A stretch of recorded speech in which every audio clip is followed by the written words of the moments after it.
Hello friends, कैसे हैं आप लोग देख रहे हैं उज्ज्वल तिवारी लेक्चर्स। आज की इस हम लोग वीडियो में जानेंगे यूपीएससी सिविल सेवा परीक्षा के बारे में। स्टूडेंट के लिए सबसे सरल गाइडलाइंस के बारे में हम लोग जानेंगे। आज हम लोग गाइडलाइंस के बारे में जानते हैं। चलिए हम लोग शुरुआत करते हैं। सबसे पहले हम समझते हैं कि यूपीएससी क्या है। यूपीएससी को हम लोग समझे तो इसका फुल फॉर्म होता है यूनियन पब्लिक सर्विस कम्युनिकेशन। और जो इसका एग्ज़ाम लेती है, जिसको हम लोग बोर्ड बोलते हैं, वो यूपीएससी बोर्ड लेती हैं, जिसको हम हिंदी में बोलते हैं संघ लोक सेवा आयोग। अब समझते हैं कि यूपीएससी क्या करती है। यूपीएससी भारत के सबसे प्रतिष्ठित कहें तो पद का चयन करती हैं, जिसमें आप लोग आईएएस बन सकते हैं, आईपीएस बन सकते हैं और आईएफएस बन सकते हैं। आईएफएस का मतलब होता है जो विदेश का राजदूत होता है। इतना हम समझ लिया। हम समझते हैं कौन यह परीक्षा दे सकता है। इसमें एलिजिबिलिटी के बारे में जानेंगे। पढ़ाई, आप किसी भी कॉलेज या विषय आप किसी भी कॉलेज या विषय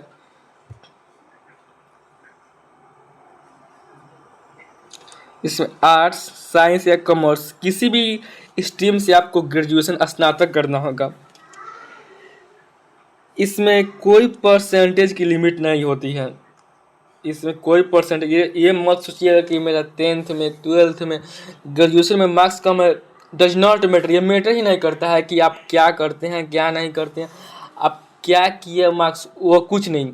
अभी आप क्या कर रहे हैं बस वही इसमें ध्यान देना है कि आप सिर्फ पासिंग होना चाहिए कि आप बी ग्रेजुएशन स्नातक पास है, बस इतना ही। इसके लिए उम्र सीमा अब कम से कम आपकी उम्र सीमा 21 वर्ष होनी चाहिए और आपका ग्रेजुएशन कंप्लीट होना चाहिए।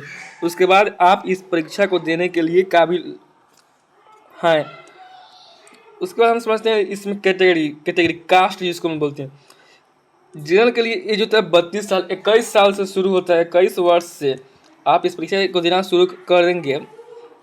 शुरुआती होता है 21 वर्ष और 32 वर्ष आप 6 बार प्रयास कर सकते हैं। 6 बार इसका आप प्रयास कर सकते हैं, 6 प्रयास इसका दे सकते हैं। ओबीसी के बारे में जानते हैं। ओबीसी में आप 21 वर्ष से शुरुआत करते हैं और 35 वर्ष तक अर्थात 9 बार ये आप इस एग्जाम को दे सकते हैं।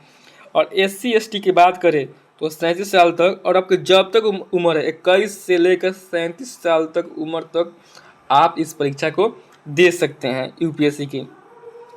अब समझिए परीक्षा कैसी होती है। परीक्षा 3 स्टेप में अर्थात 3 चरणों में होती है। परीक्षा 3 चरणों में होती है। फर्स्ट चरण को होता है प्रारंभिक परीक्षा, जिसको हम बोलते हैं प्रीलिम्स। ये पहली होती है। पहली यह केवल छंटी टेस्ट है। ये इसमें MCQ अर्थात मॉक ऑब्जेक्टिव क्वेश्चन इसमें से पूछे जाते हैं। इसके नंबर रैंक में नहीं जुड़ती है। इसमें 2 पेपर होते हैं, GS1 का और GS2 का।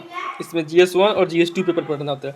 GS1 में आपको पढ़ना होगा, इसमें इतिहास पढ़ना होगा, भूगोल पढ़ना होगा, राजनीति को पढ़ना होगा और करेंट अफेयर्स। इससे 100 सवाल आते हैं, 100 MCQ। इसी से तय होता है कि आप पास हुए या नहीं। और वो आपके जिस वर्ष आप एग्जाम देंगे उस वर्ष के अकॉर्डिंग अगर आपके कट ऑफ जितना जाएगा उसके अंतर्गत आपको करना होगा। लेकिन इसमें कौन कौन पेपर पढ़ना होगा, इसमें इतिहास पढ़ना होगा, भूगोल पढ़ना होगा और राजनीतिक पढ़ना होगा। और ये बहुत बड़ी रोल करती है, करंट अफेयर्स को पढ़ना होगा पेपर 1 के लिए। GS paper 1। अब दूसरा पेपर होता है CSET होता है। इसमें बेसिक गणित पढ़ना होता है और रीजनिंग। इसके 80 साल इसको हम बोल सकते हैं, ये जो CSET है ना, CSET, इसको हम बोल सकते हैं ये क्वालिफाई पेपर है।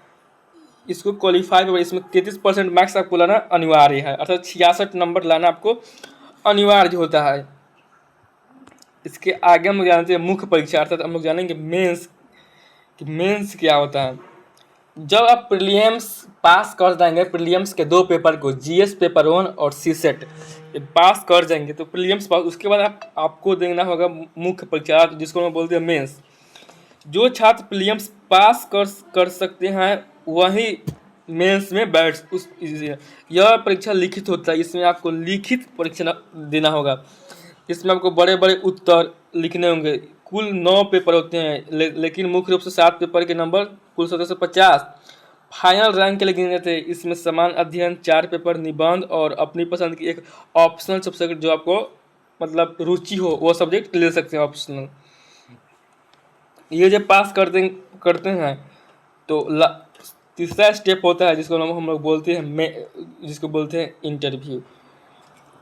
मेंस पास करने के बाद आपको दिल्ली में इंटरव्यू के लिए बुलाया जाता है, जो 275 नंबर का, और यह इंटरव्यू होता है यूपीएससी बोर्ड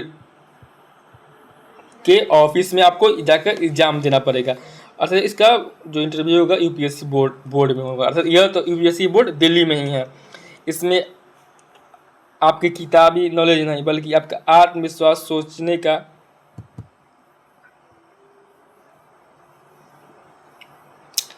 अब समझिए कि इंटरव्यू में क्या पूछते हैं। इसमें आपको किताबी ज्ञान कुछ नहीं पूछता है, इसमें सिर्फ आपसे इतना ही पूछेगा, आपकी किताबी नॉलेज नहीं बल्कि आपकी आत्मविश्वास, सोचने का तरीका।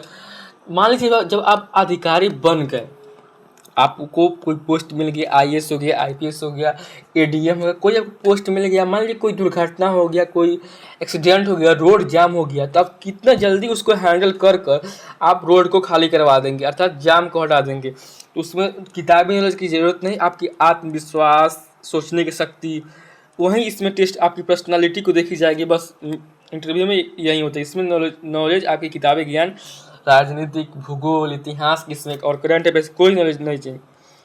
अंतिम चयन, आपकी फाइनल रैंक मेंस के 1750 और इंटरव्यू 275 नंबर, कुल 2025 नंबर में से आने वाला मार्क्स पर तय करती है। अब वो तो जिस वर्ष आप एग्जाम देंगे उसी वर्ष को चलेगा कितना कट ऑफ गया है, उसके हिसाब से आपकी रैंकिंग। अगर हम बात करें तो आपको अगर अच्छा पोस्ट चाहिए, रैंक 1 से 10 में, तो 1000 प्लस आप मार्क्स लेके आइए, आप भारत के सबसे बड़े पोस्ट आईएएस को आप मिल सकता है, सबसे बड़ी पोस्ट। एक फॉर्म में 1000 कम से कम मार्क्स लेके आना पड़ेगा। अब हम समझते हैं इसमें क्या क्या पढ़ जाए। आप बेसिक शुरुआत, अभी नया शुरुआत किए, जब नया शुरुआत किए तब आपको क्या करना चाहिए।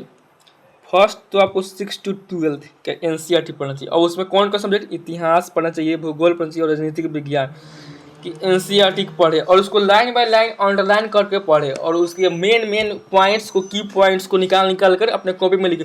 और इसके सबसे एग्जाम के सबसे और की पॉइंट्स को देखा जाए, सबसे बेहतरीन पॉइंट्स तो होता है रिवीजन। आपको बहुत ज़्यादा रिवीजन करनी चाहिए, जिसको हम बोलते हैं की पॉइंट्स। किसी भी एग्जाम को निकालने के लिए सबसे पहले उस एग्जाम के सिलेबस को कवर करें, उसके 10 साल के प्रीवियस के क्वेश्चन को सॉल्व करें, ये सबसे महत्वपूर्ण की पॉइंट्स है। उसके बाद रोज अखबार पढ़ें, देश दुनिया में क्या हो रहा है, ये जिसको हम बोलते हैं करंट अफेयर्स जानने के लिए, जैसे दैनिक जागरण हो गया, ये कोई हो गया, चाहे the times of India, the Hindu, कोई भी, या फिर आप यूट्यूब पर जाके सर्च मार सकते हैं, कोई भी दृष्टि हो गया, ऑन अकेडमी हो गया, कोई भी यूट्यूब के टीचर यूट्यूब पे सुबह वो आता है जिसको हम बोलते हैं करंट अफेयर्स, उसको पढ़ते रहिए। अगर अखबार नहीं पढ़ सकते, सिलेबस को समझे, इसमें मेन है सिलेबस को समझे। पढ़ाई शुरू करने से पहले यूपीएससी के सिलेबस को अच्छी तरह देख ले। और बोलते हैं ना कि पढ़ाई में क्या पढ़ना है ये मायने नहीं रखता, ये क्या छोड़ना है यह मायने रखता है। क्या पढ़ना और क्या छोड़ना है ये तो सब, क्या पढ़ना है ये तो सबको पता है, लेकिन क्या छोड़ना है यही किसी को पता नहीं है। जिसको पता है कि क्या छोड़ना है और क्या पढ़ना है, बस उसका मान रिजल्ट हो गया। लिखने की आदत, 2 से कम 1 या 2 उत्तर लिखने की प्रैक्टिस करें, जिससे आपके मेंस की प्रैक्टिस अच्छा हो जाएगी। आगे बढ़ते हैं हम लोग, इतना ही। तो हम आशा करेंगे आपको ये वीडियो अच्छा लगा होगा। तो ऐसे ही यूपीएससी टिप्स को जानने के लिए, और मैं खुद अभी यूपीएससी की तैयारी कर रहा हूँ, और मैं खुद अभी नया स्टूडेंट हूँ, तो धीरे धीरे मैं भी अपने नॉलेज को बिल्ड कर रहा हूँ, नॉलेज को आगे कर रहा हूँ। तो धीरे धीरे मेरे साथ जुड़े और अपने नॉलेज को भी बढ़ाएं। धन्यवाद। जय हिंद।